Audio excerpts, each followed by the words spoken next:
Hello and welcome to the Walk-Off, everybody. I'm Scott Belford. This is a very special edition of Long Toss. It is our Christmas holiday special here, and we've got the band back together, and we're going to talk some Blue Jays, where we're at, the state of this franchise heading into 2025. We've got our regulars here. So, number one, Joel was with us. He's coming right back. We've got Baseball Jen. We've got our producer, Johnny Eaton.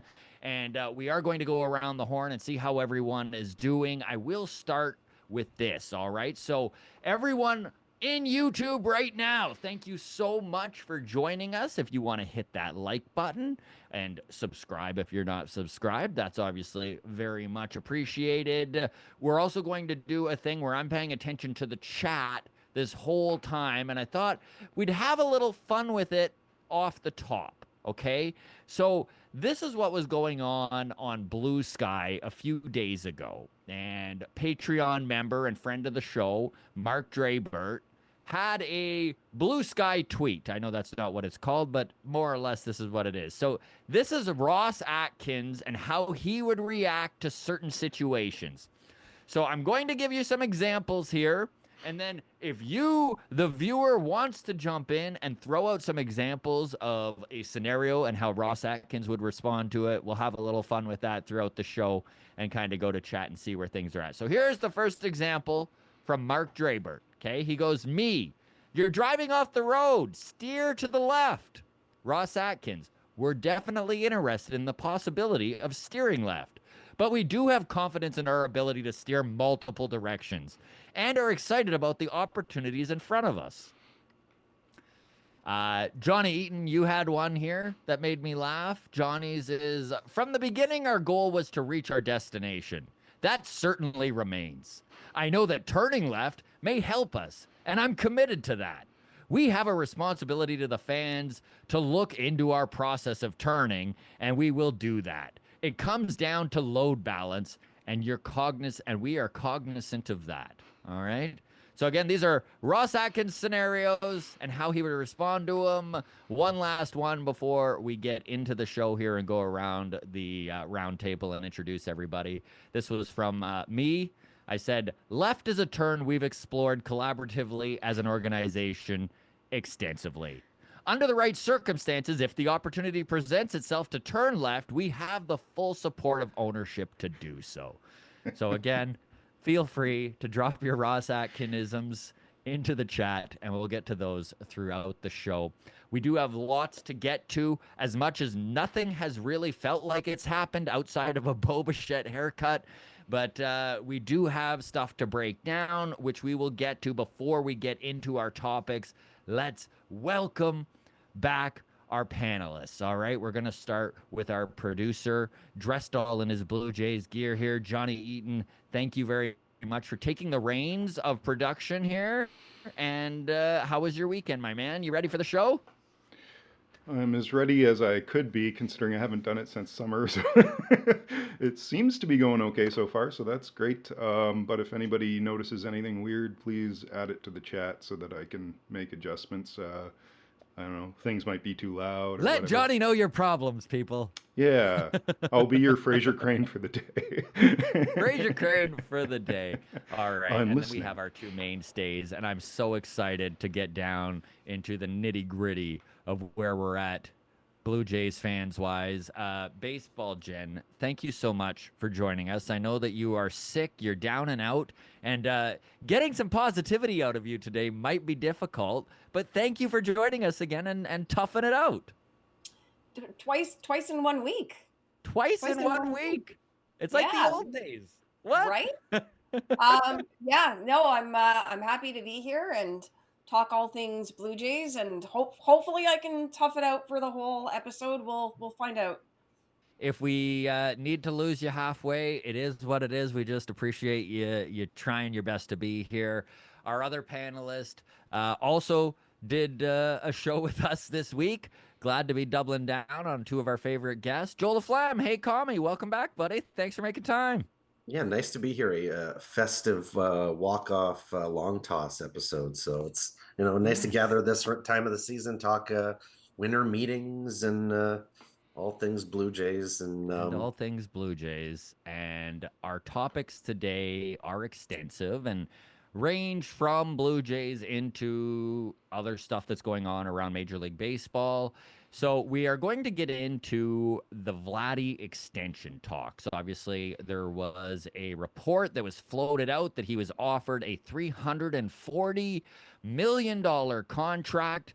This is from Carlos Barga. So depends on how much you read into stuff like this. However, all the noise has said that this was offered to him pre-Soto deal, which is actually good news for Blue Jays fans, because if that was offered to him after the Soto deal, it would definitely feel insulting and kind of like we're going to lose our franchise guy. So we are going to dive into that.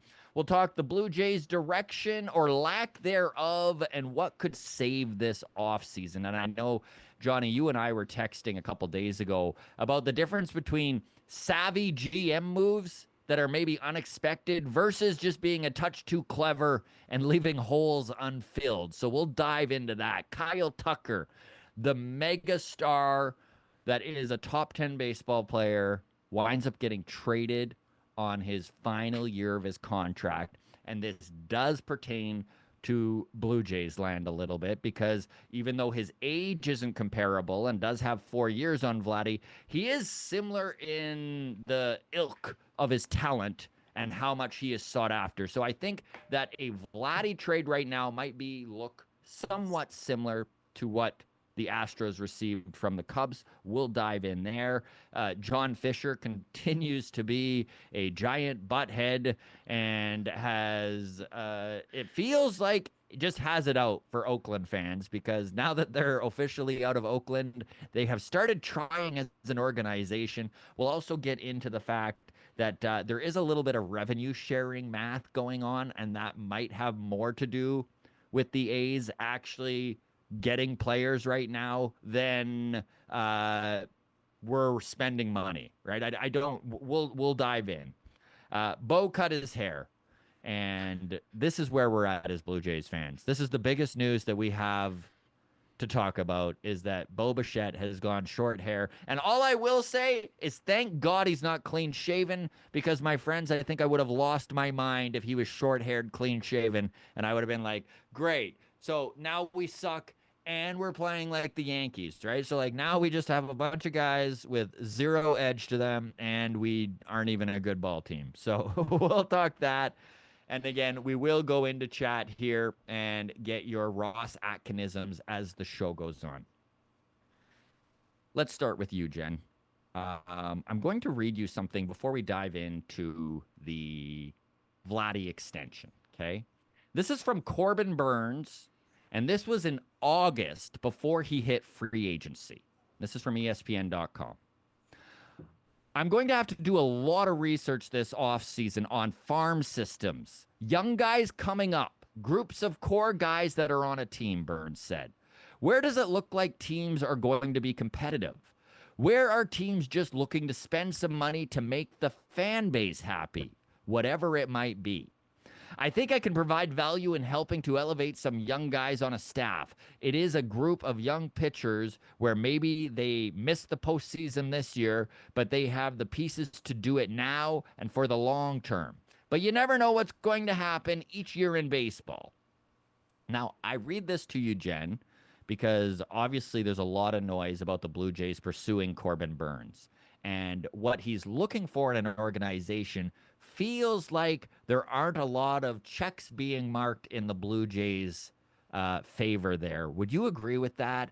And where are you at on, before we get into extending Vladdy and stuff like that, where are you at on what feels like failure so far on the free agent market for this team? Well, first of all, that quote, what Corbin Burns is saying is that he wants to know that the team he's signing with is going to be a contender for the duration of his signing. That's what he's saying, that they have young talent coming up to fill in holes and or can be traded for stars. That's what he's saying. And so if you take a look at the Blue Jays, we know that obviously, or at least in my opinion, the biggest failure of this front office has been the inability to develop a good farm system, especially since that's what they said they were going to do. So that definitely does sound like the Blue Jays would not be his number one choice. Unless they offer him way more money than any other team. I really don't see how they get that one done. So now, what's interesting, and we don't know if these reports are true or not, Jen, but it is said that the Blue Jays technically do have the highest offer. Supposedly, they're around 250 million, 7 years. And all of the holdup seems to be an attempt to get the San Francisco Giants, the other team that seems to be one of the top bidders for him, to up their bid. Same goes for the Red Sox, who all of a sudden there's reports coming out that they're in on it. Do you think that it is worth it for the Jays, being that maybe they are farm-wise not as well off as some of these other teams? And I'm not knocking the Blue Jays here on their farm. They have improved it over the last year. I mean, when your seller's at a deadline, that helps. To jump into chat here, Michael Borland says, to be fair to the Jays, they do have some young starter prospects. Tiedemann, Yasavage, and Manoah is still young. I don't think we can invoke the name of Manoah anymore. Yeah, it is a tough one. It is a tough one to throw in there, but I do get what he's saying. Do you think in the end money talks, I guess is the question. Money always talks, absolutely.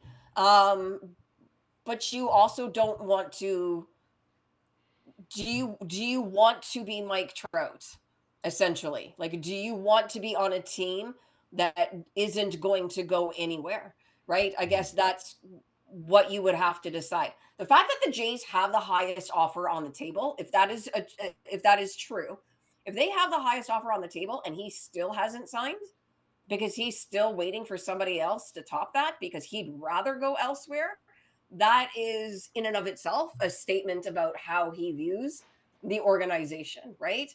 And it really is hard to sell free agents on a team when your top player, your own homegrown talent, also will not sign on the dotted line.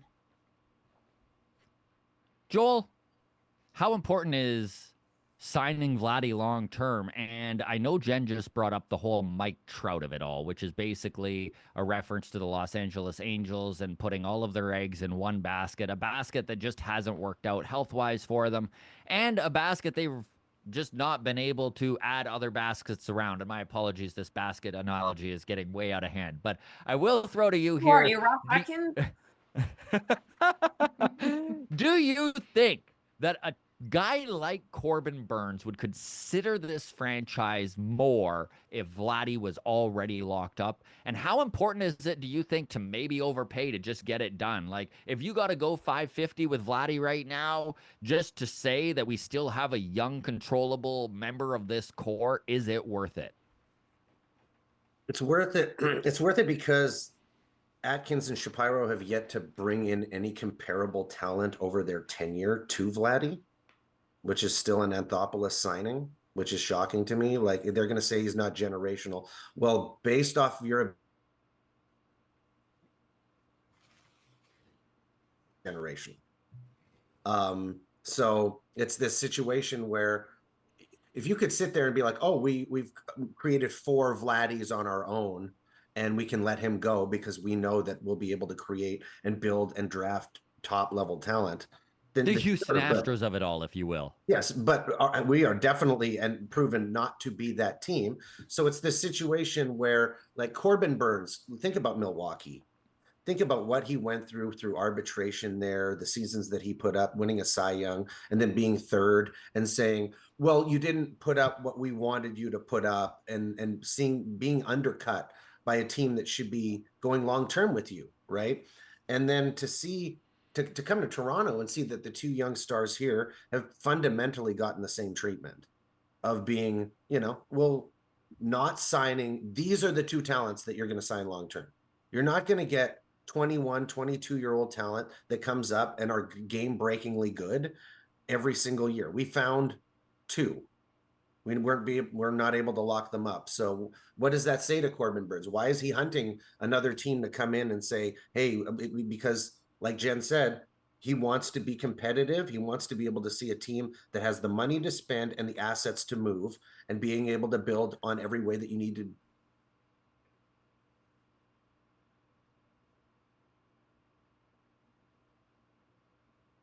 Yeah. I mean, they've kind of put themselves in a tough situation because they are going to need to, I don't know. I hate the word and the term overpay because I do think that Vladdy in the long run is worth it. However, and I've talked about this before on the podcast where I really don't think there was much of a window for Vladdy to be extended over the last few years. I'm not saying there weren't some, but they were small windows where that could have got done. And I know a lot of people are hanging this front office up by their thumbs for this. And I think that there are far better reasons to do that with Shapiro and Atkins than the Vladdy extension. And my thinking there is if you start to break down where it was at, right? 2021 career year. You're not signing him after 2021 unless you're giving him an exorbitant amount of money. And they probably should have. I mean, this is one thing back between 2021 and 2022, the offseason there. I remember Adam Mack said, we should just sign Vladdy 15 years, $500 million and just get it done. And everyone in the comments obviously tore him apart, right? And it's kind of funny that we're 3 years up now and it's like, maybe that's not the craziest idea Mr. Mack has had. Maybe a $500 million, 15-year deal back in 2021 for Vladdy would have gone a long way here in solidifying the future of this Blue Jays team. Johnny, I'm going to throw to you here. Where are you at on Vladimir Guerrero Jr.?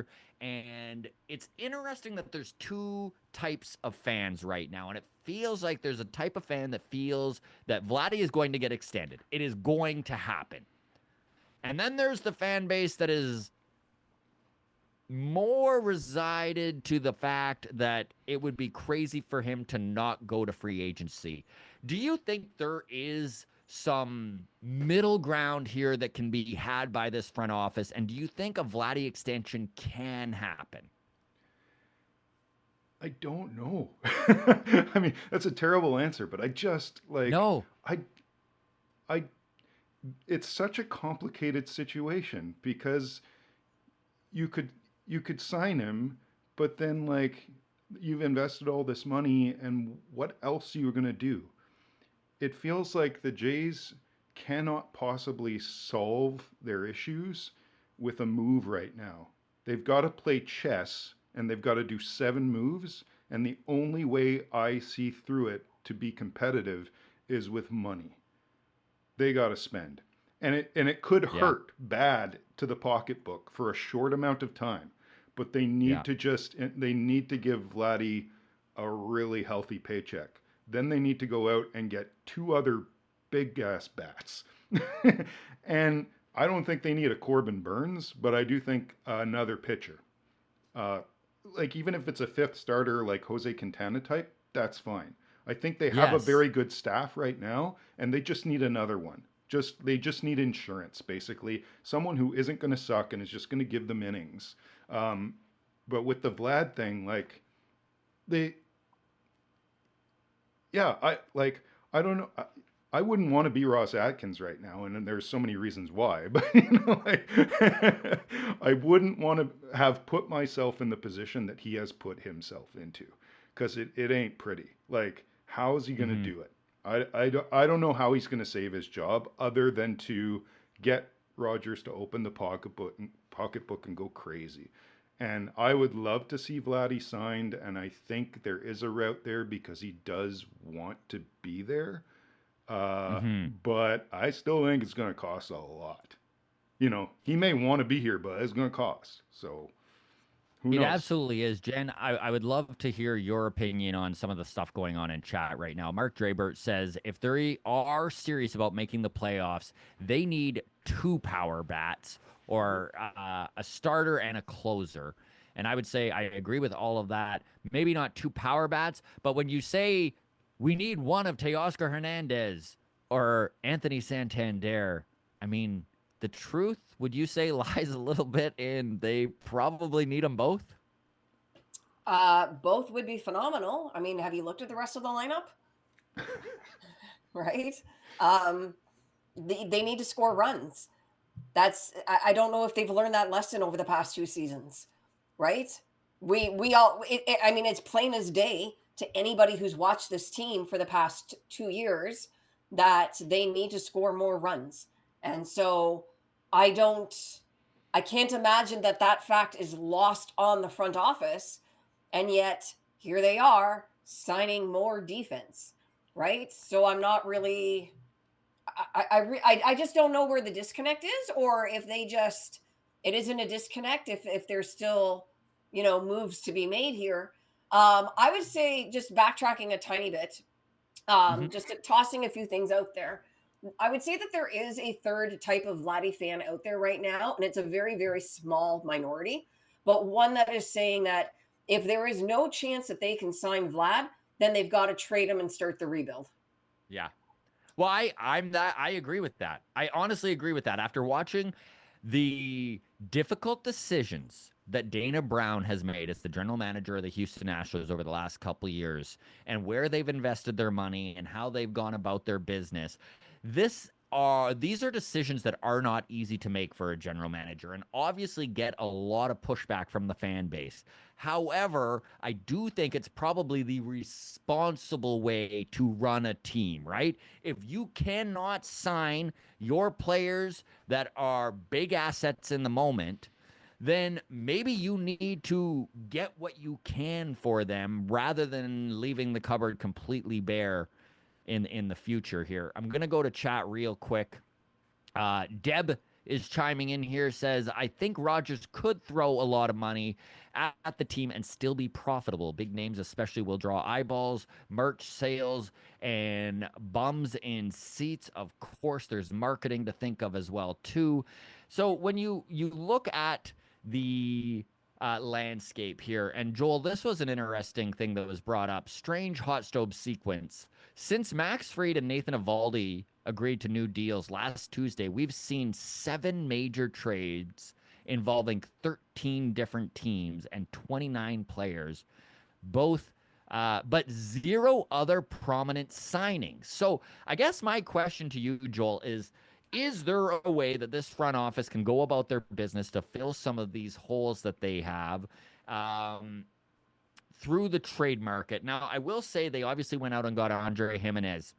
And there's been a lot of discourse about this signing. But personally, and the more I think about it, the more I like this signing. What I don't like about it is the order in which it came. And I know that sometimes you gotta jump the gun on some of the order stuff, but it does feel like this front office loves to be the fucking smartest guys in the room, and to do things a little untraditionally and be a little savvy.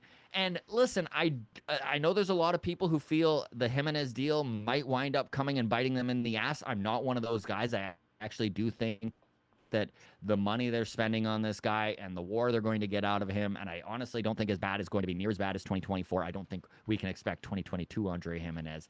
All of this to say, Joel, that this front office, like, they duck when they should jump, it feels like sometimes. And they're just a tad too smart in that we all can see they need a power bat and yet refuse to kind of go out and do it. So is there a way on the trade market where they can go out and fill some of these holes? Or can we expect Luis Arraez here and just still, which I'd be all for, by the way, but still no extra power? Yeah, don't get me wrong. I'd rather them have targeted Luis Arraez. I think when you say that they're trying to be the smartest guys in the room or in baseball, it's just funny because they win the Andres Jimenez trade, and it's like, haha, we won the race to Andres Jimenez, and the rest of the league was like, there was no race. You're the only one in this race. You're the only ones who are contacting Cleveland to be like, hey, do you want to dump a lot of salary on us? Like, nobody else was in this race. You want to race by yourself. So it's this like, and it's the order, like you said, it's the order. if you look at Houston, Houston could be in a situation where Kyle Tucker and Bregman are out the door off of a trade and off of not signing him. The way that they move Tucker, get Paredes back, and now could go after a Teo or a Santander, and that situation is, oh, you were going to pay Tucker 450 million, you're going to pay him 400 million, you're going to pay Bregman 200 million. Now you've, through a trade, got your third baseman back who can slug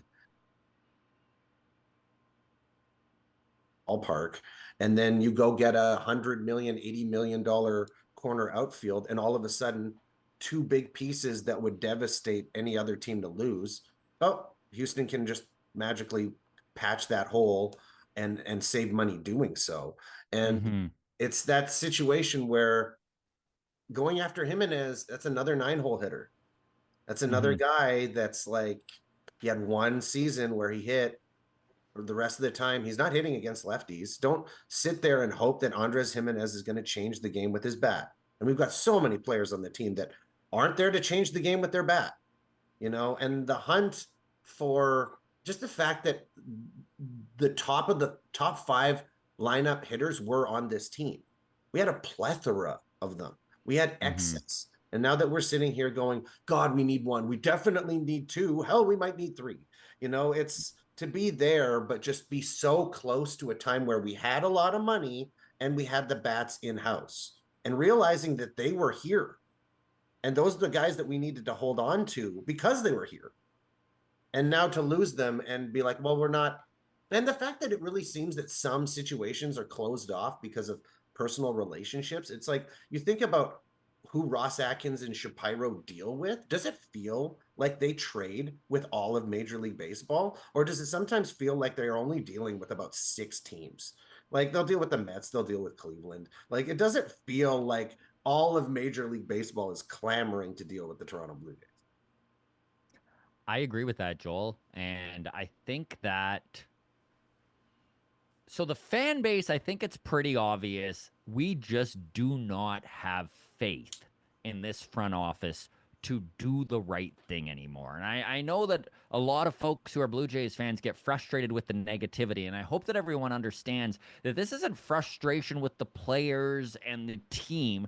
This is frustration with the holes that we've been seeing for years and the front office's lack of ability to fill it. I'm going to go to chat here real quick. Andrew McLeod says, I've been hearing for 9 years how smart they are. Results yet? Question mark. And I mean, this is something that has rubbed the fan base wrong right from the inception of this front office, right? We all remember 2017 after Anthopoulos had moved on and started consulting with the Dodgers, right? And we were running back this older team, had injuries. And 2017 was just fell flat on their face. And then they had to start the rebuild. And Shapiro said that year, right? Waves of talents are coming. And one of his biggest problems with Anthopoulos was that he left the cupboard bare. And here we are again. The cupboard is bare. Our best core players are on walk years and are going to be very difficult to sign. And you look at what the Astros just did with Kyle Tucker, and you're kind of like, well, maybe this is what should happen. But then in the same breath there, and where is it in chat? Please imagine what you could get for a Vlad in a trade. Then imagine what Ross Atkins would get for Vlad in a trade, which again is the lack of faith this front office has. The lack of faith that this fan base has in the front office. Johnny, where are you at personally on your faith in Ross Atkins? Do you think we are so far past giving him the benefit of the doubt? Or do you think that you look at this offseason and realize it's an unfinished picture and we should at least see what that picture looks like? I mean, yes to the last thing you said. We should wait to see what it looks like before judging it. But we can also, I mean, I wrote this down today to say on the show here, but like all we have right now is hope Like the fans that I see being positive, they're expressing hope, and they're like, "Oh, well, if Bo turns it around this year, and if that, and all like, and Kevin Gosman gets improves a bit, like comes back to normal. If Bassett has a good season, if Barrios logs inning, and it's all these if, and it's all dependent on progression, not anything getting worse. It's completely Mm-hmm. unrealistic. Uh, and all we have is that hope of a bunch of players improving that, half of them are gonna get worse. That's just basic odds. And then the other thing we have is faith in this front office.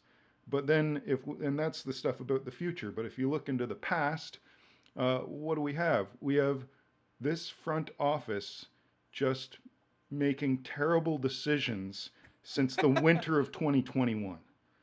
Like just over and over, and no real exciting things, like no blockbusters, nothing really thrilling.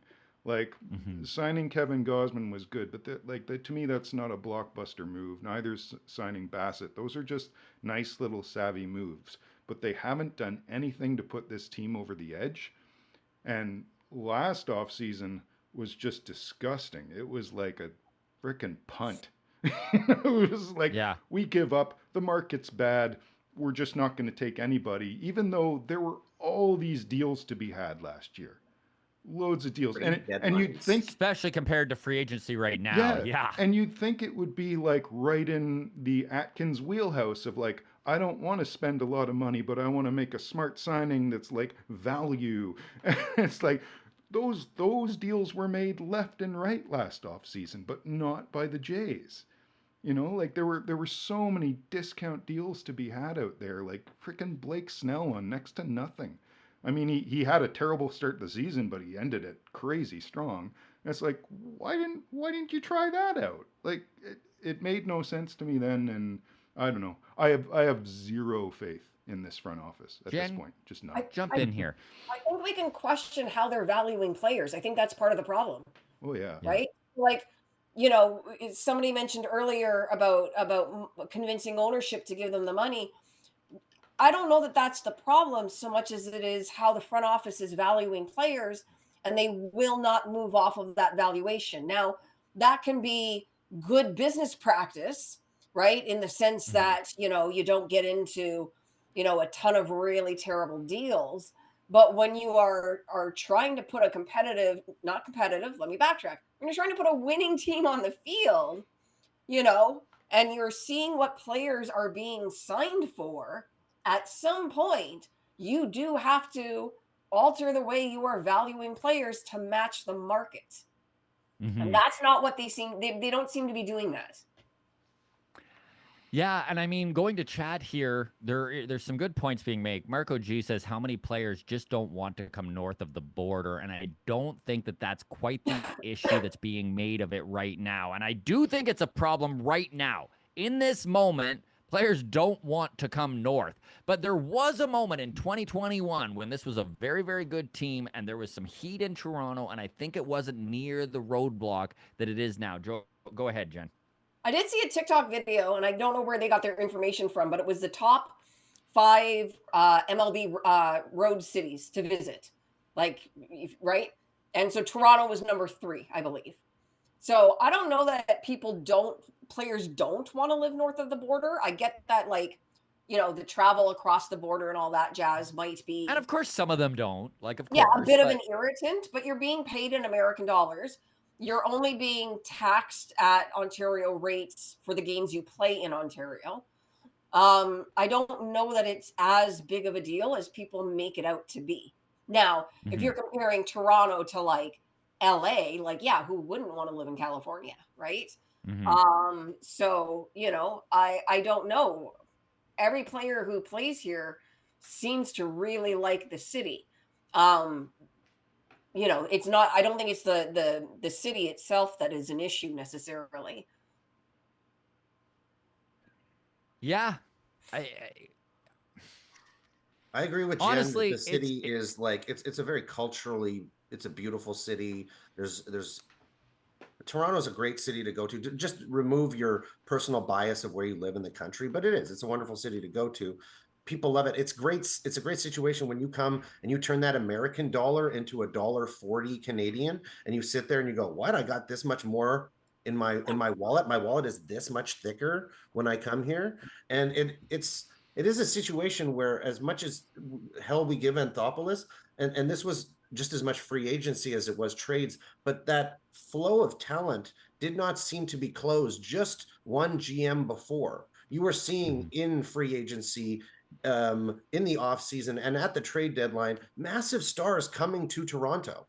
And that was for a team that wasn't built for a 5-year run. That was a team that was suddenly thrown into competitiveness.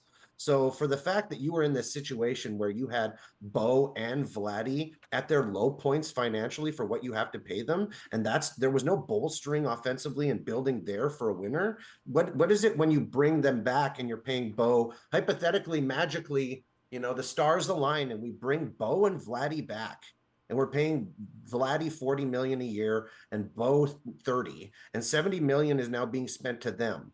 Do we trust the team's ability to allocate the other money around that money being spent to make a winner? Because they couldn't do it when those guys were only making $7-10 million combined. So going to chat here, Real Justice says, doesn't matter what city you play in, you're only there in the city 3 months of the year. I do agree a little bit with that. I will say this, if you are paid well, if you are on a winning team and you like the players you're playing with, you know what? It doesn't really matter where the fuck you are. And I truly do believe most ball players feel that way. I could be wrong. It's not like I've done a poll or anything like that. I don't think getting players north of the border is the issue. I think the issue is I don't know how well viewed this front office is around the league. I don't know. My guess is that there are players out there who don't like how things have gone down. And maybe there isn't you call your buddy Jordan Romano up and be like, hey, how was your time in Toronto? Maybe there's a little bitterness there, Well, don't you wonder what some of that chatter is? We keep seeing all these photos of Vlad and Teo, for instance, working out together. I doubt I just don't believe it's Vlad saying, hey, come back. I believe it's more the other way. I know, and that really worries me too. It's like, even when you found out that Vladdy wasn't brought into the negotiations with Juan Soto, and honestly, the way the front office has just thrown massive amounts of money at the biggest stars in free agency the last 2 years and haven't been able to get a deal done with him, I wouldn't want Vladdy in the room either while you're like, hey, $700 million, Mr. Soto. But I also wouldn't want him in the room in case he's like, I'm going to go to the Mets. Guess who has a hole at first base there, Mr. Guerrero? Just wait it out a year. You go to free agency, you get yours, and you're going to be a rich New York Met too. Johnny? Yeah, I imagine jump in here. I imagine the players see Ross Atkins the way we see him, which is a fake who's just full of it. I listen to that man speak, and I'm like, I don't trust you at all. You're a sleaze. you're a numbers sleaze, but he just comes off as so disingenuous.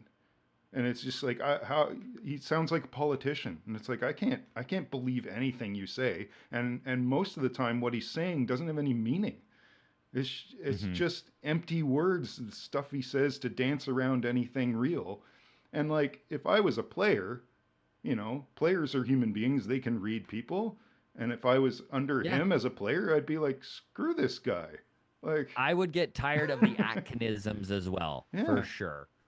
So this is Long Toss. It's our special Christmas edition. Thank you so much to everyone who's following along on YouTube right now. We are pushing 100 watching right now. Please hit that like button if you have not. It definitely helps get this out there and get it seen. If you are in chat, we're trying to take as many of your questions, comments as we can.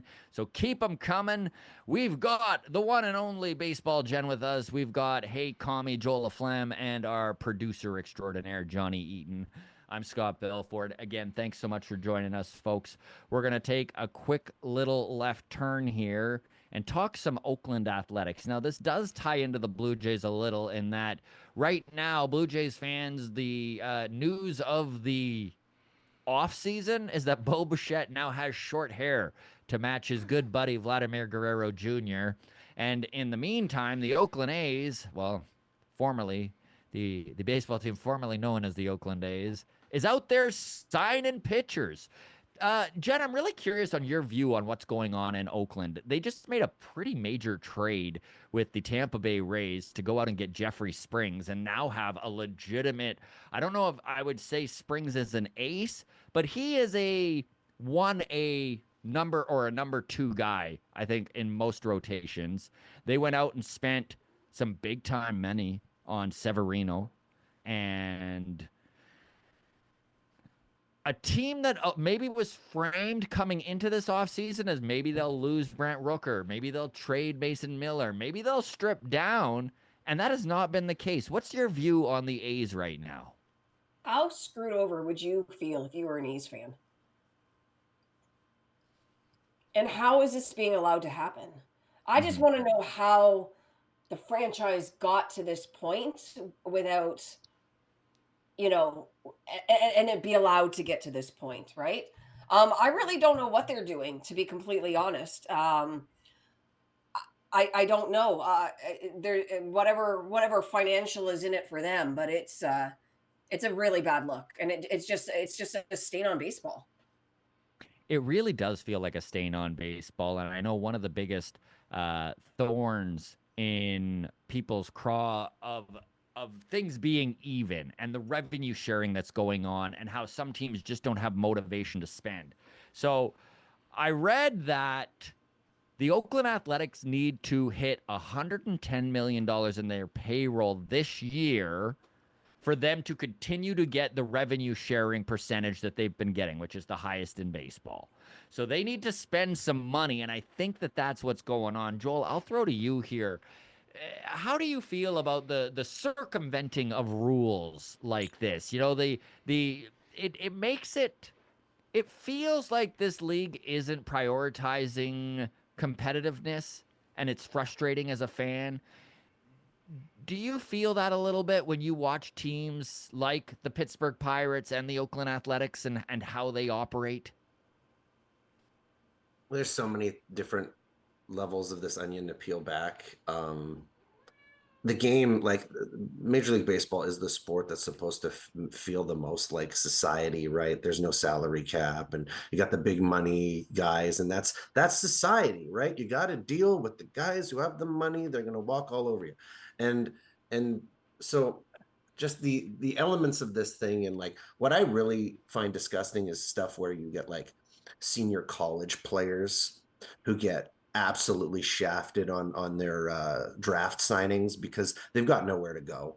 So teams like Pittsburgh and teams Kansas City will go after seniors who should be slotted at getting $1 million, $1.5 million for their draft slots. They're really talented players. They showcase really, really well in their final years of collegiate ball, but they've got nowhere to go.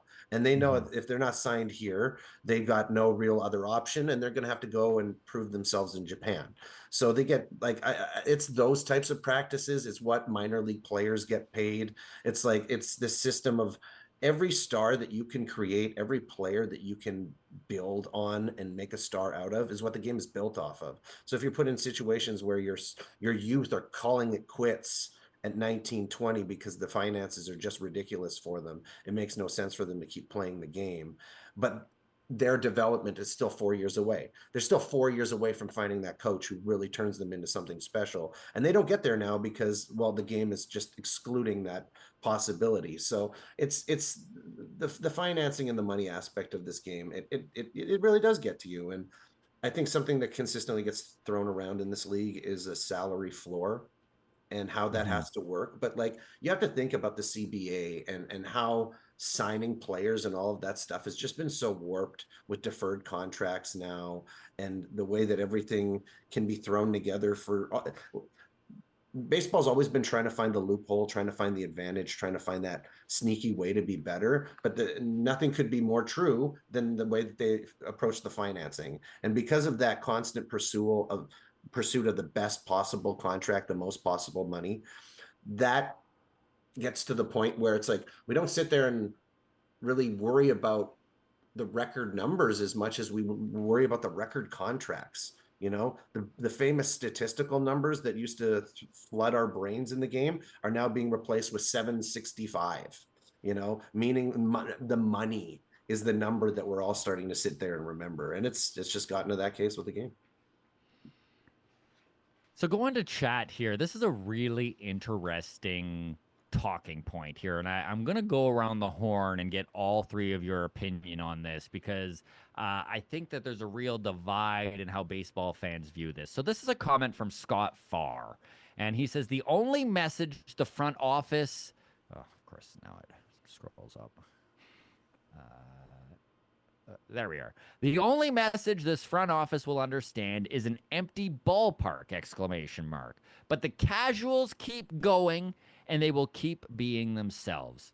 So my opinion is maybe people won't like this.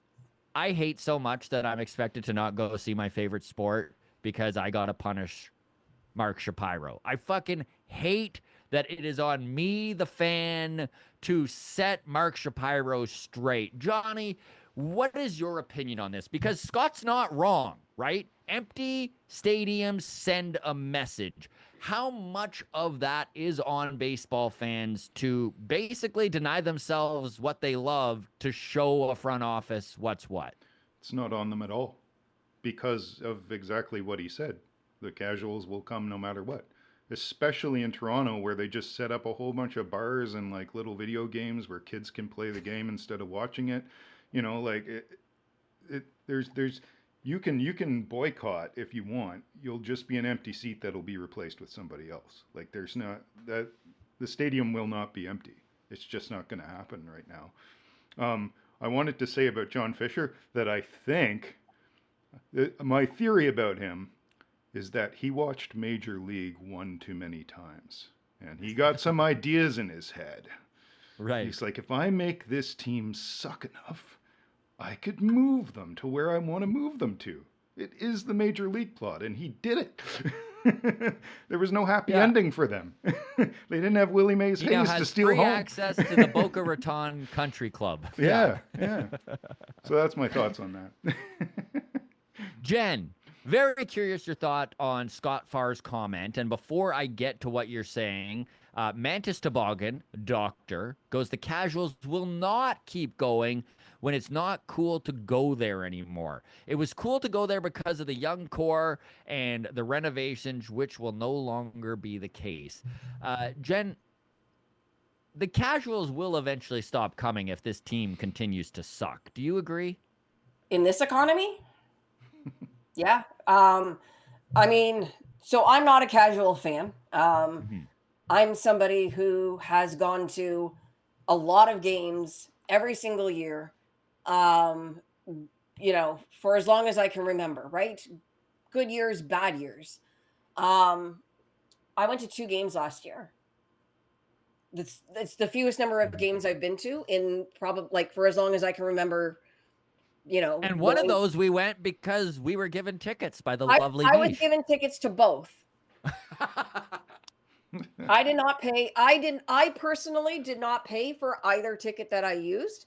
But between either the, you know, the cost of the GO train ride and or the cost of parking, depending on how you're getting downtown, you know, the cost of food. I bring my own food because I'm a cheap bitch.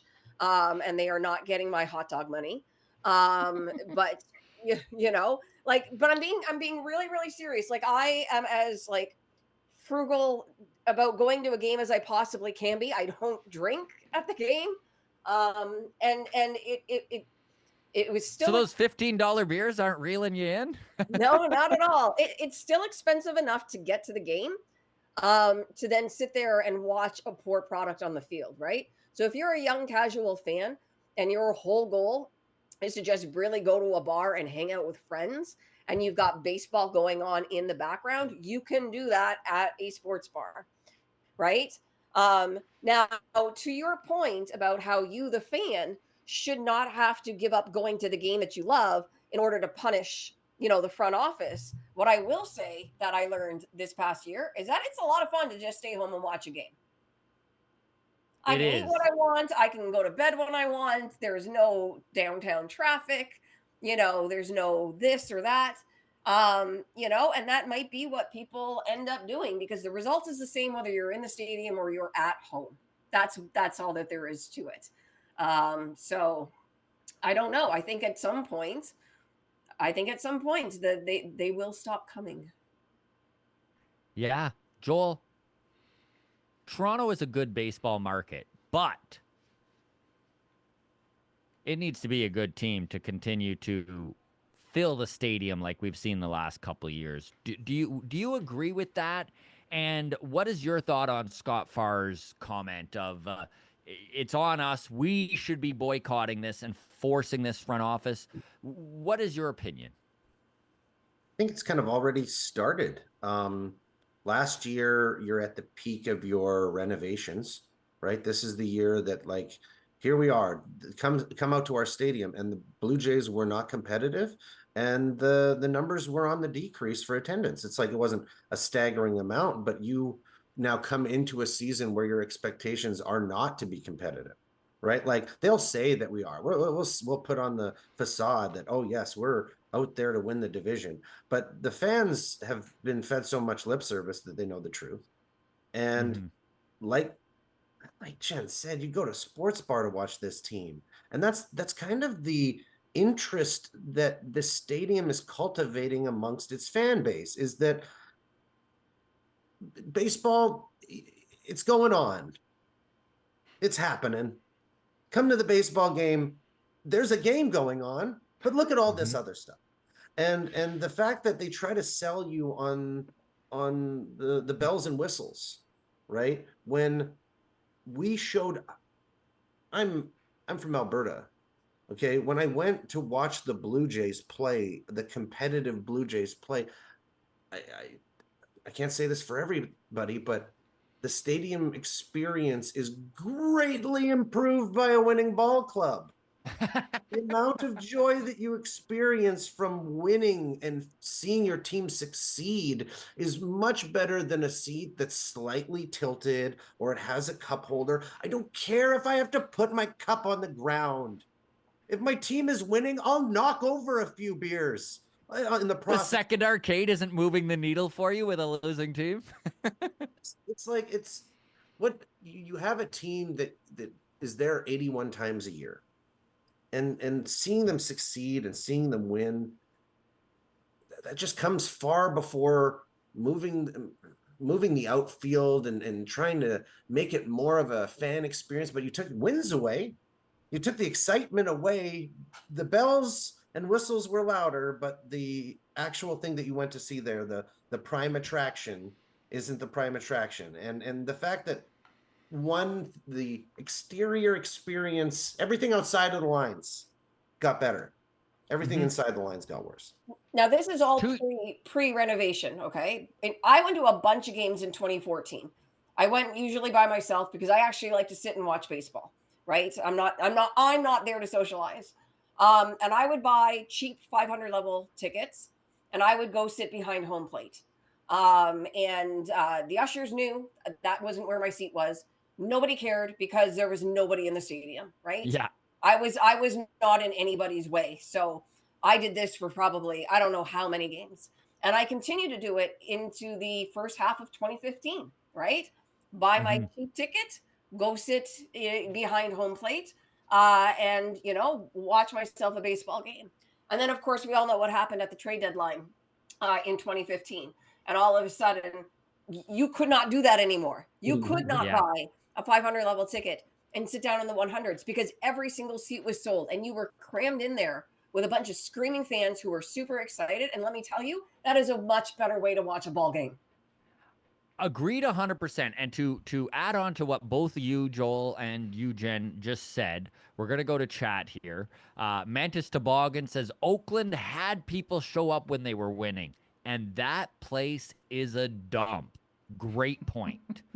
20 Legend says, but Kami, they've got shuffleboard now. Revert my And then, entire statement. You got me on shuffleboard. yeah, that's right. And then going to Scott Carter, he says the front office would not see the fans not as a reflect on the team. They will just say it is a bad sports city, which, whether they would or not, goes to show you where this fan base is with their trust and their faith in this front office, which has been eroded to almost nothing. Now, we're gonna go in a slightly different direction here because I do want to, and Johnny, I'll throw to you in a second, but Jen, I'm gonna start with you on this. I think it's pretty safe to say, and everyone in chat seems to feel the same way, or are in a variance of this opinion, which is Atkins' back is against the wall. Or, fuck, it sure better be.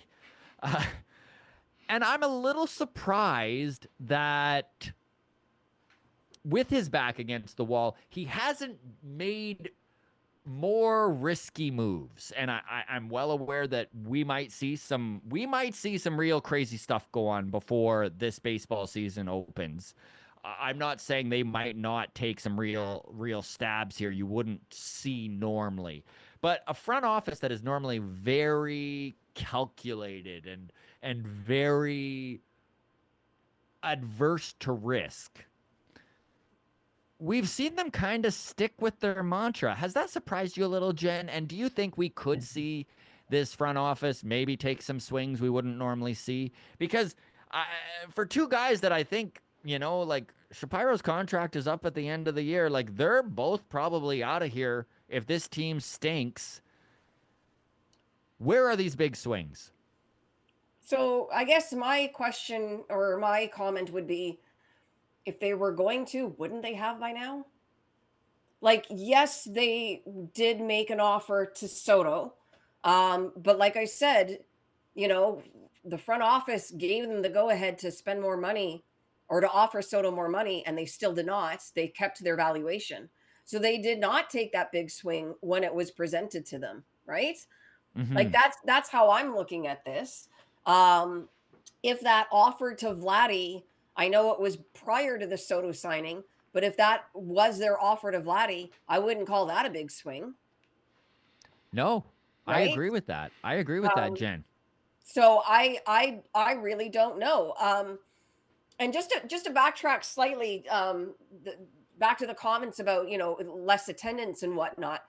My only concern with that is fans stop going, is the team stop spending. Yeah. And right now they do have, a top 8 payroll, right? Like they are spending money, and I don't know that fans not going would then cause Ross Atkins to take that big swing. I think quite the opposite. I think that just means it's the season is a wash, and maybe some of that spending actually dries up. They've got to know though that they're fighting for their life, right? You would think, like going to chat here, Mark Drabert says that's how stubborn they are. Even with their jobs on the line, they won't overpay for a star.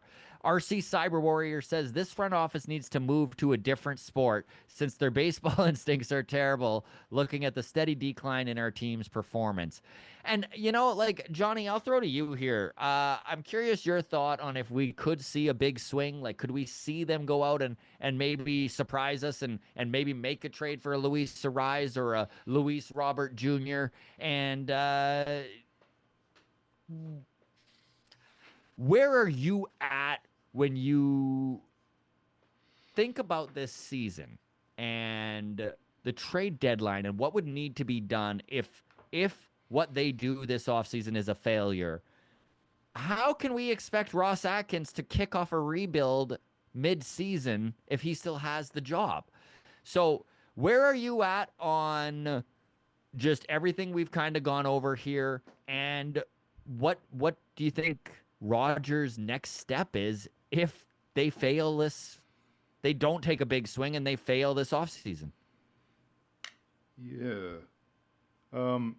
So my one sort of silver lining mental approach to what's happened so far this offseason, which is very little, is that the Jimenez and Sandlin trade did something for the team that I kind of like. I really I'm old school in the sense of like the strong up the middle with your defense. And right now, they inarguably have the best up the middle defense, and it's not even close.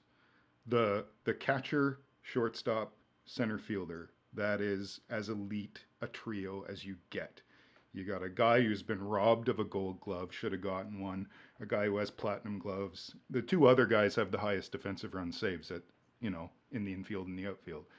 So that's amazing. And to me, like, if I could have any faith, it's that they've set this building block. But the issue is, I don't mind that Jimenez can't hit. I don't mind that Varsho can't hit. I don't mind that Kirk may or may not be able to hit.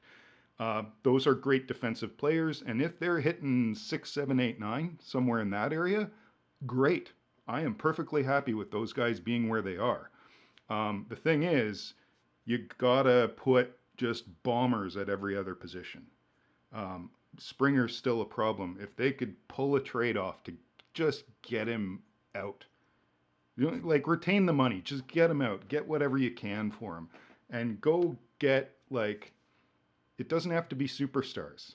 I'm a big fan of maybe signing Paul Goldschmidt, the Christian Walker, like those guys. Like give me a tall left-handed first baseman who can pop you 20, hit 270. That's fine. Get an outfielder who can bop them. Get me an outfielder who's going to hit me between 30 and 50 home runs. There are not a lot out there, obviously, but like. There's Teo and Santander, and that's about it. But you have to sign them. Get another outfielder who can be decent. and I'm kind of the I'm on the move Vlad to third train.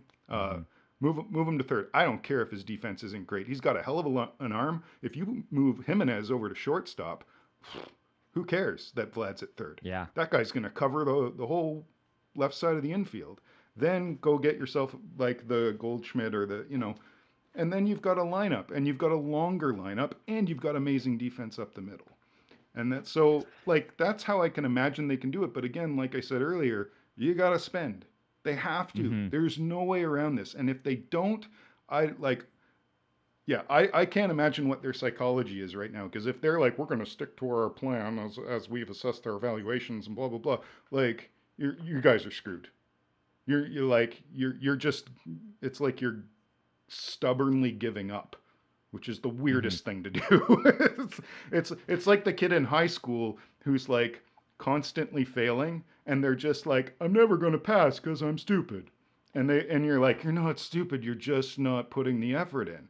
And that's how I feel like about our front office. It's like, maybe they are stupid. You made some really interesting, You threw some really interesting ideas out there, and I'd love to hear what you think of some of this, Joel, because that's not such a bad idea. And if Bo Bichette is on his way out, and there's no way that we can re-sign him, where would you be at, Joel, on just doing a switch, forcing Bo to play second, putting your best middle infield defensively at short, moving Vladdy to third, and even though Vladdy is going to make some mistakes at the hot corner, maybe you can minimize that a little in having one of the best defensive shortstops in the game playing that position, and then maybe bringing in a Christian Walker or something like that to play first base. Like, is there a way in that beautiful baseball mind of yours, Joel,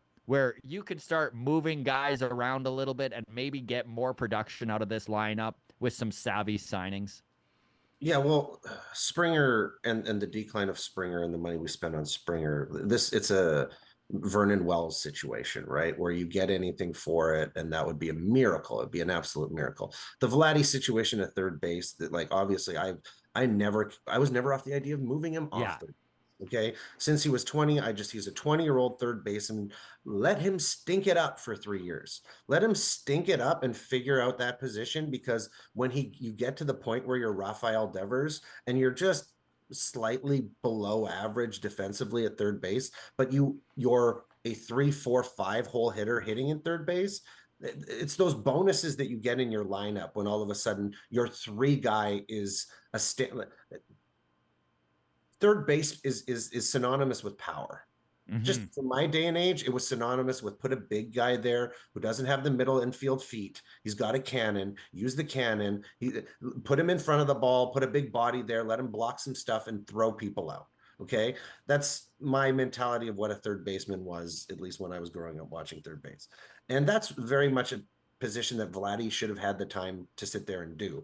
And to do it now, it's tough. But I said this once in a TikTok video that Vladdy, if he can play below average defense for like 4 months, but figure it out in the last 2 and just say, hey, there is potential at me playing this third base, the value in him, whether it's on the trade market or as a free agent next year, it's going to skyrocket for him just to say, hey, I could potentially play league average third base by the time I'm 28 and, you know, put up 35, 115 RBIs. Guys like Jock Peterson are still out there, I think. And like, that would be an interesting addition. That's a lefty who can play a little bit of outfield, play first base, slug you 25 bombs. So speaking of Major League, Joel, that comment literally makes me think of when they're like, I wish we'd had Roger Dorn 2 years ago. And they're like, we did. And they're like, 4 years ago then.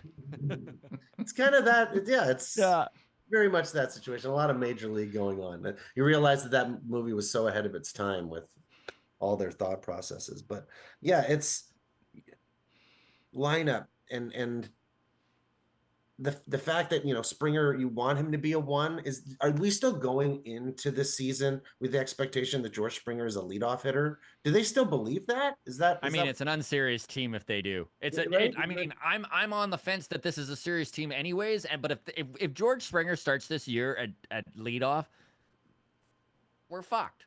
Like, pardon the language, but like, there's no other way of putting it. This is a 35-year-old aging guy who has declined offensively consistently over the last 3 years, and we expect to find lightning in a bottle with this guy. Like, hit him 7th. Like, yeah. We got a lot of 7-hole hitters is the problem though, and the last like the final thing that I want. You can't put everyone in the 7-hole, Scott. If you wanted the desperate attack on, like, the team had opportunities to double down on identity, whether it was 2021 and you're doubling down on offense and you're going the all offensive route, or the fact that they just stripped that down and said pitching and defense. Last year, they still had the opportunity to say more pitching, Blake Snell, more pitching, Max Fried, right? Like the one thing, if we've been able to develop one thing on this team, it's lefty pitchers. Lefty pitchers have come on this team, and it's the one point where a lefty comes in, they're here, and they leave up here. Pete Walker can finesse a left-handed pitcher. So when I sit out there and I look at Snell and what he was picked up for, and the fact that might have been a way to push over this pitching staff to being, hey, we're going to double down on this and really go for pitching. And this year, to find out that we didn't even make an offer to Max Fried, is another situation. It's like, well, if what are we doing? Why aren't we in on these conversations? Right? It just shocks me that we're not in on we should be in on every goddamn free agent conversation of any value. Not making an offer to Max Fried is a very unserious thing to do. Yeah. I agree 100%, Jen. And this is really interesting. I'm going to throw to you here, Johnny, but I'm going to start with you, Jen, because Dalchimeris, so friend of the show, Dalchi, he pipes in here. And it's funny that he's bringing this up because my first thought when I saw that the Guardians got Horwitz and then flipped him instantly for 3 pitching prospects from the Pirates, I was like, ooh, if any of these pitching prospects work out, like, Jays fans will never live it down. So this is from Dalchimeris. He says, did you guys see that Luis Ortiz guy Cleveland got from the Pirates for Horwitz? He has a 3 wins above replacement starting pitcher who costs $800,000 in 2025 and 2026. Why couldn't the Blue Jays have traded Horwitz for him? And because I don't know the actual answer here. My guess is they didn't want to. Jen, what is your thoughts on the Guardians flipping Horwitz so quickly? And where are you at on Spencer Horwitz's value?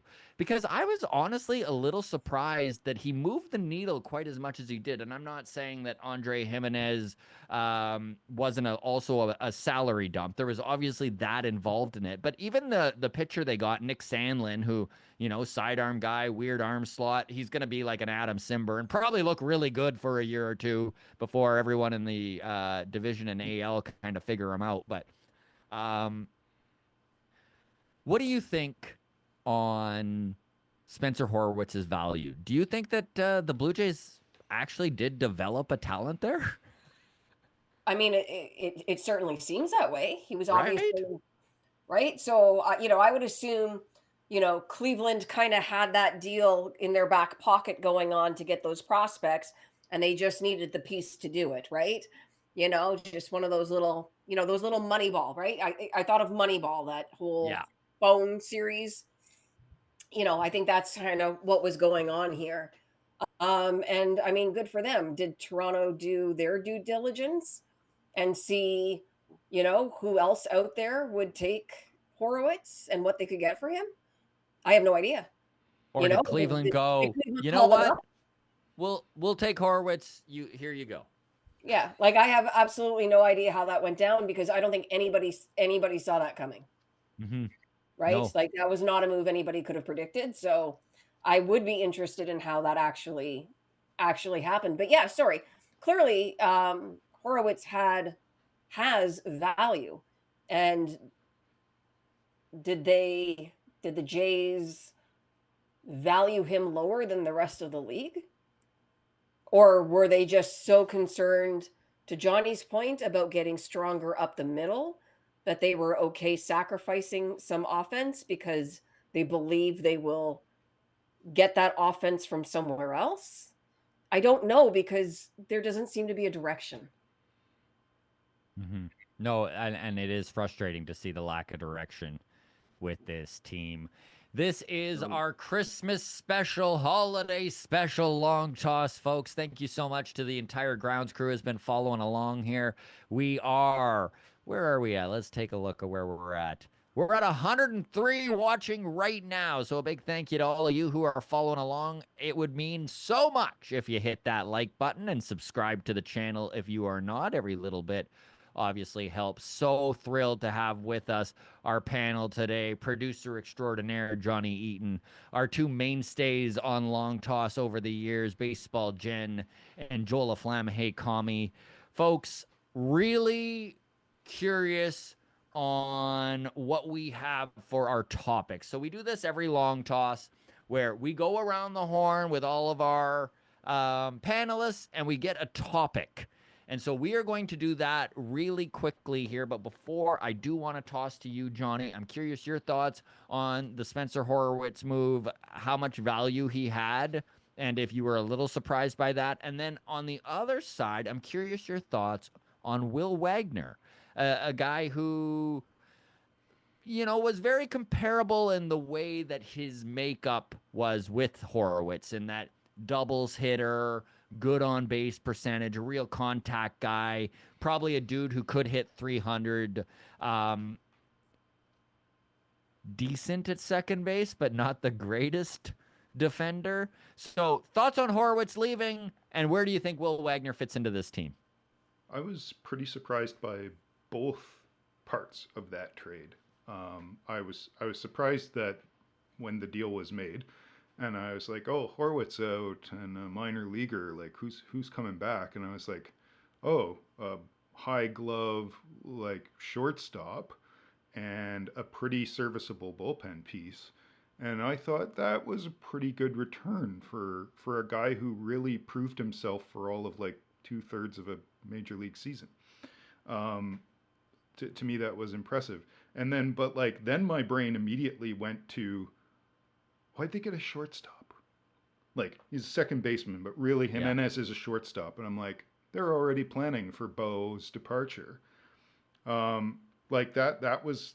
what it seemed like to me. It's like they didn't get this guy to play second base. I don't believe it for a second. And then my wheels started spinning of like, is Bo going now? Is he going trade? Like when's he going? Because it seems like they were planning on that. And then my brain got to like, San Diego needs a shortstop, and they have Luis Ariz, and both of them are on 1 year left on their deals. Could there be a swap going on there? And then like I was thinking about other things, other players San Diego had, and like what, like could there be a big deal coming? Hasn't happened, but that's like in the world of faith that I've been talking about. It's like, well, if Ross Atkins was impressive, I could see that kind of deal happening where Bo goes to San Diego and Ariz, and probably more than that comes back because Bo's worth a bit more than Ariz, just in valuations and stuff. And then Joel, when the Horwitz thing flipped to Pittsburgh, I was like, then I was impressed with Cleveland because I was like, whoa, you guys were playing chess. You just like, that was a move. It's like you took on Horwitz, but you achieved your goal of getting rid of some salary and stuff like that. And you took on this guy and you flipped him for pitching, one of whom's serviceable and the other two could be something. And I was like, that was a slick bit of business by the Guardians. Yeah, it kind of was. It kind of was. Yeah. It didn't address any of our needs, but it was a slick bit of business. Well, I meant and from the Guardians part, it was a slick bit of business. From the Guardians part, Yeah. absolutely. No, it absolutely was. And so, Joel, I'm going to throw to you here because I am curious on your thoughts on Bo Bichette. I know that most likely this front office is planning on rolling with Bichette. He's probably a big part of their view on how this team is successful in 2025. But with the acquisition of Andre Jimenez, it does provide some opportunity to maybe move on Bichette sooner rather than later. Do you feel like this is a possibility? And even more so than that,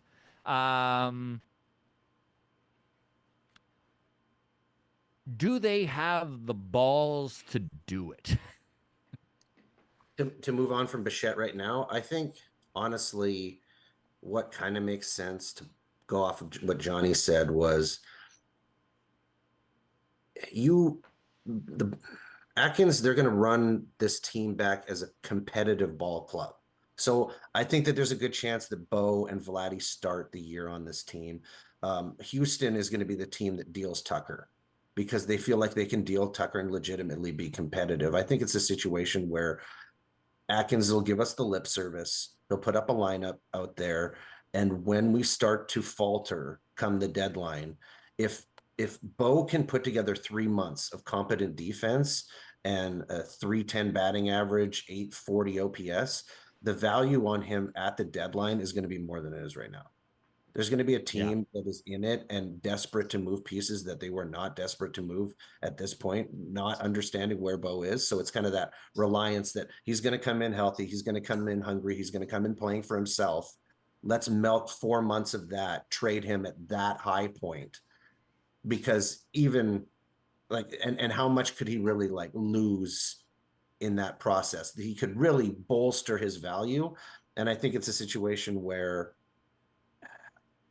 potentially, it may happen with Vladdy as well, where you're moving those two pieces at the deadline, hoping that some team has the interest has come out of nowhere because the competitiveness is there. And here's your chance to make a run at the World Series, not at a good 2025. What you're talking about, that piece now means, hey, we're going to make a run at the World Series. This is what we're willing to pay for this piece at this point. So I kind of think that that's the situation. And then with Spencer Horwitz, it's like, it's just, that one's a tough one because that was one guy who was lefty built internally who could handle righties. He had an 850. It's a career OPS. It's one stint in the major leagues, pretty much. It's over 2 seasons, but just, I sit back and I think of like, oh, what does the lineup of Horowitz, Simeon, Teo, Lourdes, Moreno look like? All the cast off, like do the cast off lineup. And you're like, that's, I kind of like that lineup a little bit. And then you're like, oh, those are the pieces that we got rid of for other pieces that either sit at the bottom of our lineup or maybe inconsistent out of the bullpen. So it's tough to lose offensive pieces when they consistently aren't being built internally. So very true. This is our special Christmas long toss, everybody. Thank you very much for following along. Hit that like button. We are going to go into our topics here. So we might wind up wrapping up. We're not going to push this to definitely be 2 hours. So if this only winds up being an hour and 45 minutes, I blame the front office for not doing enough shit for us to talk about. All right. So take it up with Ross Atkins. We're going to start here with our producer extraordinaire, the man who has made sure that this has taken place hiccup free. So please show Johnny a little love in making sure that this happened. And Johnny, what do you have for us for your topic for the day? I wanted to know what everybody's dream baseball related Christmas gift would be. Ooh. If you got a Christmas gift that was baseball related, what would you want it to be? If Santa was being extra nice to you, it doesn't have to be like give me one soda or whatever. It could just be like it just has to be relevant to baseball somehow. So this can be anything that we get baseball wise, Yeah. or is it more specific to the Blue Jays in general, and what do we want to No, see? Okay. The Blue Jays could be like going to the All-Star game, like whatever. Going back in like time that. and shaking hands with Willie Mays. Oh, so there's There are no boundaries here. It's Santa. This It's is magic. a fun topic. give me a cornfield in Iowa. Give me the 30-year-old version of my dad coming out of a cornfield dressed as a catcher so I can have one last catch with him. Give me that. If I get one last baseball dream, that's probably it. Oh, That's man, beautiful. Joel, you're going to make me tear up here, buddy. I love that one. Now mine seems stupid. Jen? Well, I can't top Joel's. Yeah. come on. And I as somebody who's lost their father, that would be, I guess, the ultimate. So now I'm really going to sound ridiculous. But I would love for somebody to give me a California road trip where I can hit up all the California ballparks. Oh, yeah. Very cool. Have you been to any of them yet, No. Jen? No? Nope. Even the Coliseum? Yeah. Even the Coliseum? I want to hit all of them. Yep. Yeah. Even the Coliseum. Just Even the hey, Coliseum. there it is. To the dump we go. Yeah. That last game at the Coliseum, don't tell me you guys didn't want to be there, though. Oh, Oh, yeah. So Like- badly. It looked so amazing. I mean, not the scene looked amazing, not the stadium. But yeah. Yeah. I hear that. No, one. I like that. I know I was lucky enough to see Petco last year, and that is just a beautiful stadium and an incredible baseball city.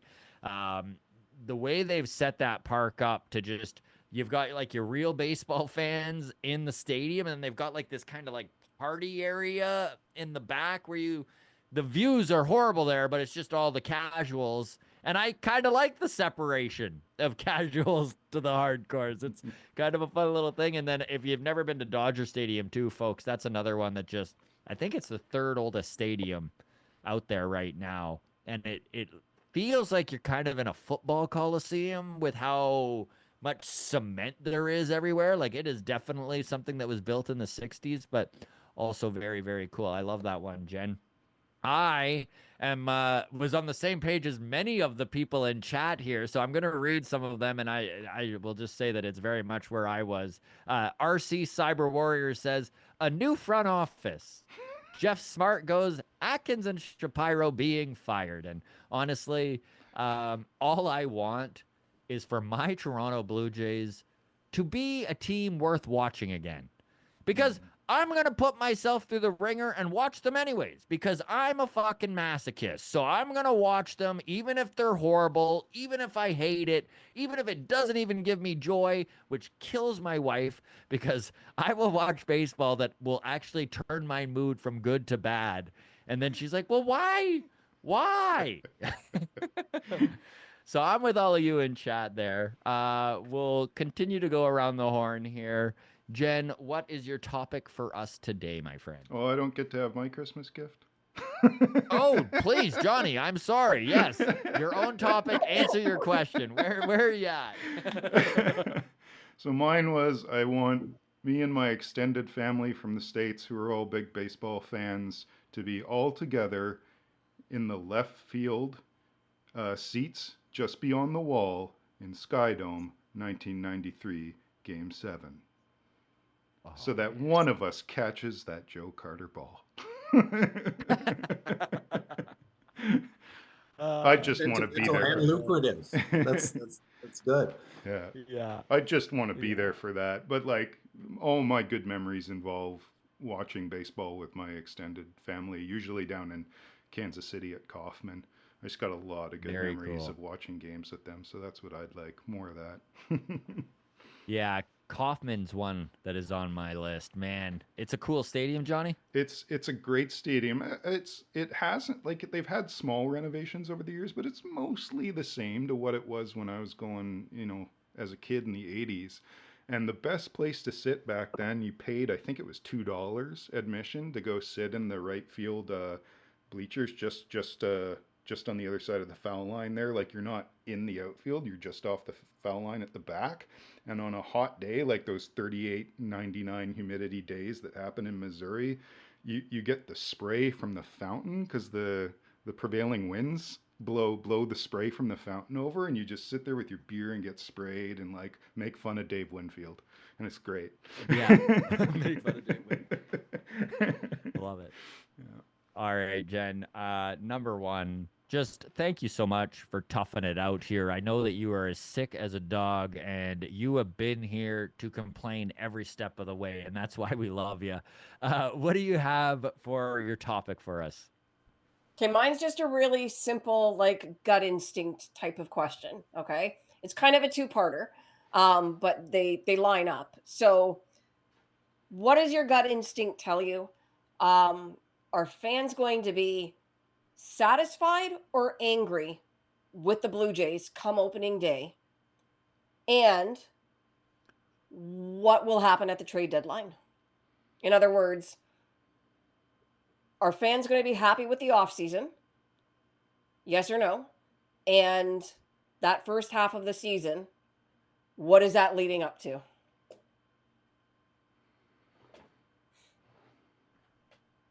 Ooh. Gut instinct. I'll take the lead. I'll take the lead here. My gut instinct is that honestly, there's probably nothing that can be done that will please this crowd at this point. I think the fan base, having lost so much faith and respect in this front office, has eroded their view to be biased. And I'm in that category too, by the way, everyone in chat. I'm not taking shots here. I'm just saying the truth. It's like, a lot of people in outside markets looked at that Andre Jimenez trade and was like, what an incredible move, right? And I'm a Blue Jays fan, and I'm just like, yeah, but it addresses nothing we needed. So I personally think even if they go out and wind up getting a Corbin Burns and Santander, I'm not going to say people will be upset with that, but I do think that people will be very lukewarm on jumping back in on this team without them doing some winning in the first month or two here. Winning solves everything. If this front office manages to field a good team, I think it's fine, but I really am doubtful that they are able to. So my guess is the fan base is frustrated and angry come the start of the season. And I think at the trade deadline, whether this team wins or loses, the front office will fuck up the trade deadline. It's one thing they are horrible at. It's my biggest bone to pick with them for years before the pivot, right? Like, obviously the pivot drove me nuts, but 2021, I still am so furious they didn't go all in at the deadline. 2022, same thing. Like, I don't understand why those weren't your moments to push in your chips, but that's where I'm at. Joel, how about yourself, buddy? Where do you think the fan base will be at come the start of the season? And what is your view on what will happen at the deadline? And I'll be right back. Sorry, guys. All good. It's a situation where like Atkins has put himself in like a truly can't win scenario, because if he goes out and really empties the cupboard and gets everything that he can possibly get, then he's just walking down kind of the same route that Anthopoulos went down, and that that this front office completely chastised the moves of. So to be in the situation where that is your most logical move at this point, but when you do it, you become the team that you become the front office that you made fun of. So it's just like, that's a hell of a situation to be put in. I really don't think the moves are out there because I don't think that they put themselves in the position to attack what they need to attack. They put themselves to be in the position to be third in the Juan Soto deal. If you should have understood that coming into this season, that being second in the Ohtani race put us so far behind the eight ball that we weren't able to properly attack free agency last year. So to then make that mistake and say we're going to go to the end with Soto before we can truly make decisions on what we wherever we finished in that race, and then be back at the situation where, oh, we're not in on Max Fried, or like, why weren't you attacking? Why wasn't Teo or Santander or one of these guys option number one? Why isn't your deficiency that you can, you can go and win this race? Go out there, and if you're willing to go 700 million for Ohtani, if you're willing to go 730 million for Soto, the fact that you got lost in that singular pursuit of one player being the singular answer to all your problems, as opposed to being aggressive out of the gate. And I give Anthopoulos all the credit in the world for saying being the first person out of the Soto deal last year with a competitive team and going and getting Sale and going, this is something to make us better here and now. And that team, to lose Acuna, to lose Strider, and still be in the postseason chase last year, it shows you depth. It shows you that we're not a one-trick pony relying on one specific outcome to be a successful team. So I just don't think that when the Blue Jays are put into going their plan B or plan C, their plan A isn't even really thought out. So how can they fall back to a plan B and plan C and have that work in any way, shape, or form when plan A is absolutely ridiculous? So no faith. And I don't, but the shocking part is the fact that Rogers still will let Atkins be the guy to deal. Whether if they do make a deal, it's going to be Atkins pulling the trigger on that. And to me, that's the most shocking thing. The fact that he's given, still, that's Anthopoulos' commodity. That's still the biggest commodity that's been built by this organization in a decade. And, Atkins gets to deal it. For what? We don't know. But there's no faith because there's no track record of anything to have faith in. And you know what? We're going into a decade here, folks. Like this is a pretty darn good sample size, and I sat here 3 years ago and argued with Mr. Laflamme till I was blue in the face, right? Like Joel was never big on this front office, and I was like, listen, they've done a good job. I like where they're going. I have faith, and I am so far past that yeah, man. Welcome.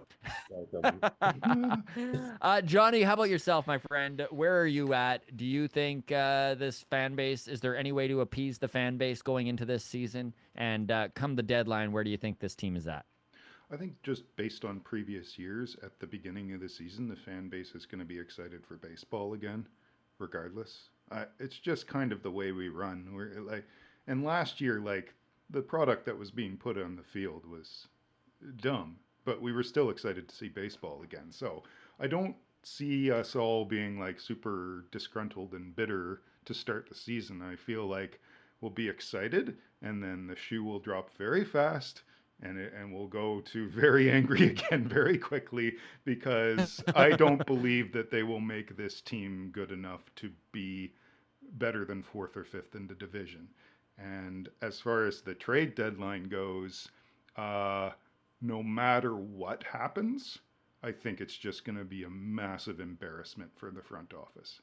It literally doesn't matter. Like, if they're not winning, it literally doesn't matter what they do. They sell off, they're admitted failures. They buy big. Well, if the team's not doing well and they buy big, which I don't think they do. But like, they could buy big, and it's like, well, what now? Like, I bet if they buy big, it doesn't even really help the team, and the team doesn't win in the playoffs, and it ends up a wasteful thing, like an Anthopoulos thing gone wrong. And then if they do nothing, or just do very little, which I think is the most likely outcome, because that's their play every trade deadline. It's just little minor things. And that's what I bet they will do, and I bet it'll be useless, and we're just going to suffer. Sorry, that was bleak. Hey, this has been a little bit more of a bleak show than I was hoping it would be, but I mean, this is where we're at. So if there's defenders of the front office out there, prove us wrong. Like Akin Shapiro, if for some crazy reason long toss comes to your desk and there's a list of grievances, shove it up our butt. Make us eat it. Put a winning team on the field and all will be forgiven. I swear that's how this market works. Isn't that how Festivus for the rest of us works? The listing of grievances. That's right. Airing of grievances. Here we are. All right, so this is our Christmas special long toss. A very happy holidays to all of you in the chat here. We really do appreciate you following along. We've had anywhere between 80 to 110 watching pretty much the whole show. So thank you very much, Grounds crew. Hit that like button if you can, and if you're not subscribed to the channel, it does mean a lot if you do so. We are going to wrap up here. I'm going to throw to you, Joel. Last topic of the show. What do you have for us to discuss today, my friend? My concept kind of comes to the way that obviously the architecture of the team or the Blue Jays Stadium has been approached to, obviously out of Toronto, it's to make a better fan experience. So they changed the walls and they did all of that, which led to a lot less run production.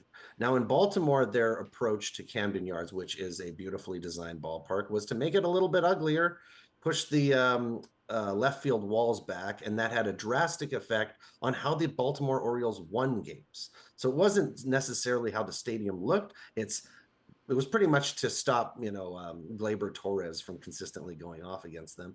But the fact that they built that stadium more for a winning mentality as opposed to aesthetic value. And now in the offseason, they go out and they grab Tyler O'Neill, and they're going to move the walls back. So this is a thing in Baltimore where they've gotten to the point where let's adjust the stadium design on a year-to-year basis for the potential benefit of this team. Now, it's funny because I've gone and I've looked at a lot of the stadiums and how they play. Johnny, you had brought up Kauffman Stadium, which is that is a hell of a place to hit home runs. And when you look at players in Major League Baseball, like Salvador Perez's 47 home run year that he popped out of Kauffman Stadium, 81 home games at Kauffman Stadium. That's like a 50 home run year for a catcher in any other market. Yeah. Fundamentally, he played for any other market, he would have had a 50 home run season as a catcher. And then on the other side of that, there's Cincinnati. There's Great American Ballpark, and the way that if a player, for example, Bobby Witt plays all of his home games out of Cincinnati, he probably has 25 career home runs more just over the course of 3 seasons. That's how drastic the effect that stadiums have. So my question is, will there be a team, not that Baltimore could actually be this first team, but somebody who really looks at stadium design from a year-to-year basis on how do we make our team better? Do we design the stadium around what our lineup looks like, what our outfield looks like? Is that come into play to be something where you will see stadiums consistently redesigned for the team that is going to field that field?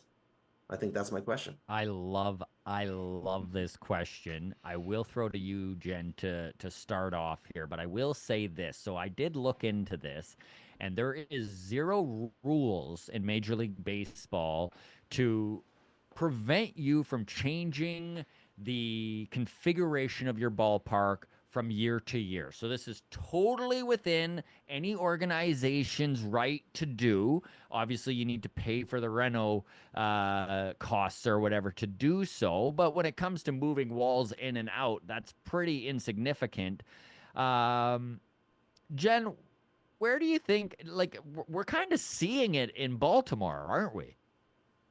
Yeah, it's that little bit of, what extra edge can we get, right? That just little bit of innovation and, playing with the margins of things, quite literally and figuratively here, right? So do I think a team would do it like every year? That I don't know, but I do think if you were to build, like, if you were a going to build a new stadium, right? And I don't know at what point a new stadium would be built for a Major League Baseball team, but if you were going to build a new stadium, you would almost design it as such, right? Almost like moving Lego pieces, if Brilliant. that makes any sense, right? Like that's what you would have at the forefront of your mind when you design the stadium, as opposed to like having to do these massive renovations. Like imagine trying to do that at Skydome, right? You would not be able to do that. But if the Jays were to ever build a new stadium, is that something that they would factor in? It's a really interesting idea. And then how does that affect your long range planning as a front office? How does that affect your analytics department? How does that affect your player development? I don't know. Even One for thing you I that to say, we're going to go after this guy, we're going to go after this left-handed hitter, we can do things to make this more appealing, even for like 1-year acquisitions and stuff like that. It's really, I love the erector set outfield there, Jen. yeah. That's a good idea. One thing I will say is that I do think with these mega contracts we're seeing, right? Teams are investing major bucks in their young, developed talent to the likes we haven't seen in years. And I think it would be really silly of a front office to not sit down and decide who their core pieces are going to be, and then spending a little money to configure the stadium for these 15-year deals to kind of benefit the players they're investing all this money in, right? I mean, we just watched Juan Soto go to the Mets for $800 million with escalators. What's $750,000 to reconfigure the walls to see Juan Soto hit 3 extra to 5 extra dingers a year? I think it just makes good sense. Johnny, where are you at on this idea? Do you see it becoming more prevalent in the baseball landscape? Yeah, my first two thoughts, one of them mirrored Jen's, and the other one was something else. So I was thinking, I know there's a technical word for it. I'll just call them transformers.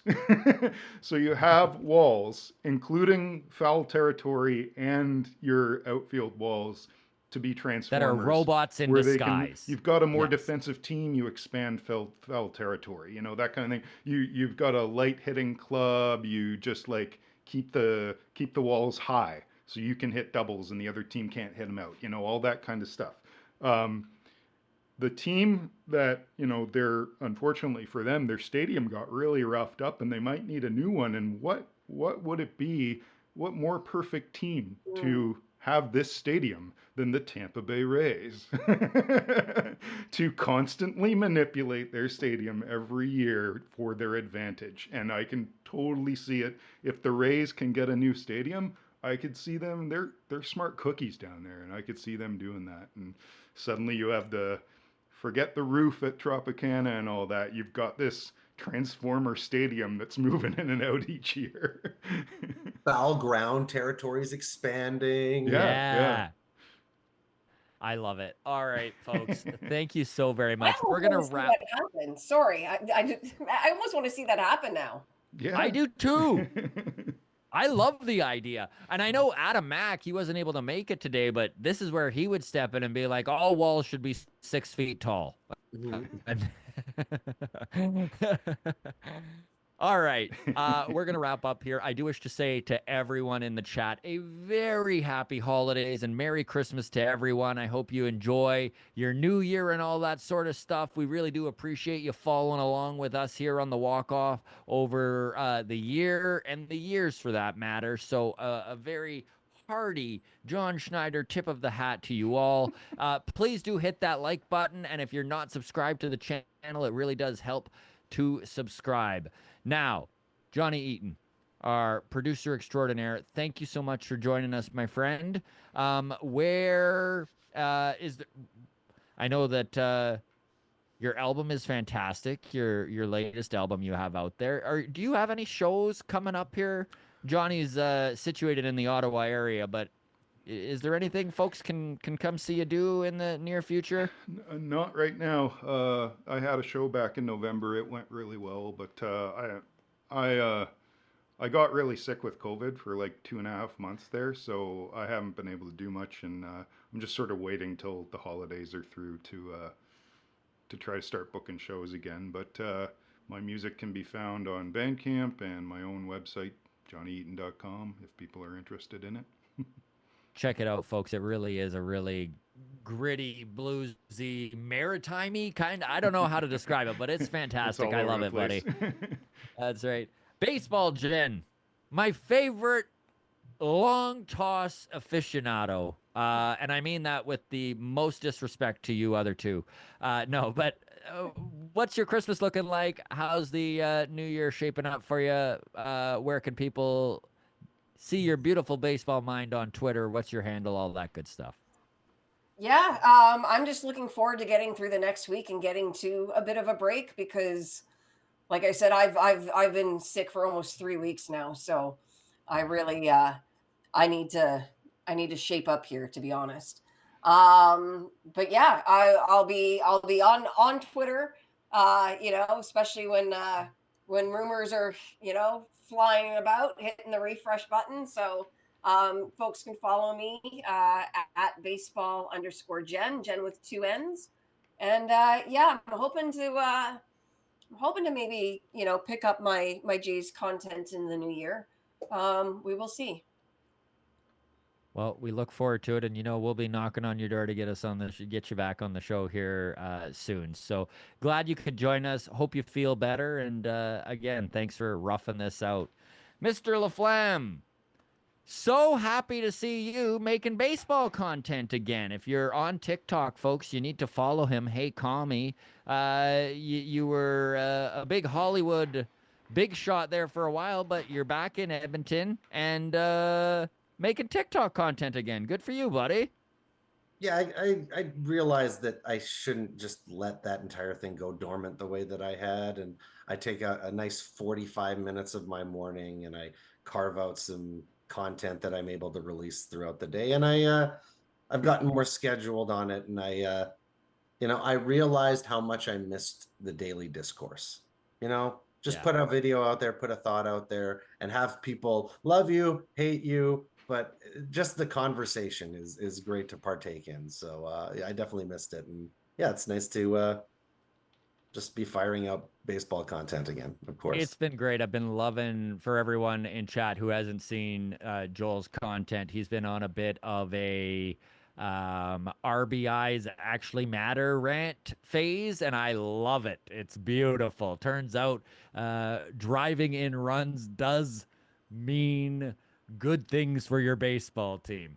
All right. I'm Scott Belford. This is the walk-off. Thank you so very much, everybody. Again, a very happy holidays to you. We're going to call it a show here. Take care of yourselves. Good night.